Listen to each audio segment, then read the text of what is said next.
How to book Lyft in advance. Hi everyone, welcome back to our channel, The Solution Guy. So in today's video I will simply guide you on how you can book Lyft in advance, so just make sure to watch the video till the end. So in order to book Lyft in advance, which means that you want to schedule a ride for later on, maybe today, tomorrow, or the day, evening, and so on, all you have to do is just go ahead and then open the Lyft application. Then you have to choose your pickup and drop location. So I'll select enter pickup location from the bottom. Then I'll just choose a pickup location for myself. So once I go ahead and then basically choose my pickup location, in this case what I will do is I'll wait for the search results to load up, and then I'll confirm my pickup location. After I've chosen my pickup location, I'll go ahead and choose my destination. So over here just select destination and then just add it.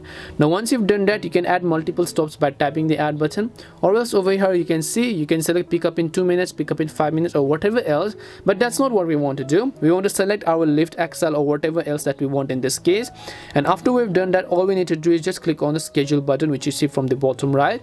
Once you click on the schedule button here, you'll be taken to this page where you have to confirm your pickup spot, or you can navigate through maps manually just like this, and then just tap on the set pickup button. Now over here you have to select your pickup time. So go ahead and select you want AM or PM, or you can also select the date and time depending upon wherever you want, and then hit the OK button.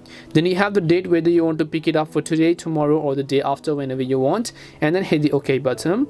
Then tap on set pickup time. The next step is to add a payment method. So tap on add payment and make sure to add a Lyft cash or add a payment method such as your bank account, credit card, PayPal, or cash, and so on. Once you've done that, just come back to the bottom, tap on the schedule button, make sure to confirm your payment method, and then you'll be able to successfully book your Lyft in advance. That's all it takes to book a Lyft in advance. We hope the video was really helpful, and if it did help you, then make sure to leave a like and subscribe to the channel. And if you have any more questions, then feel free to leave them down. Thank you very much for watching, and see you in the next video.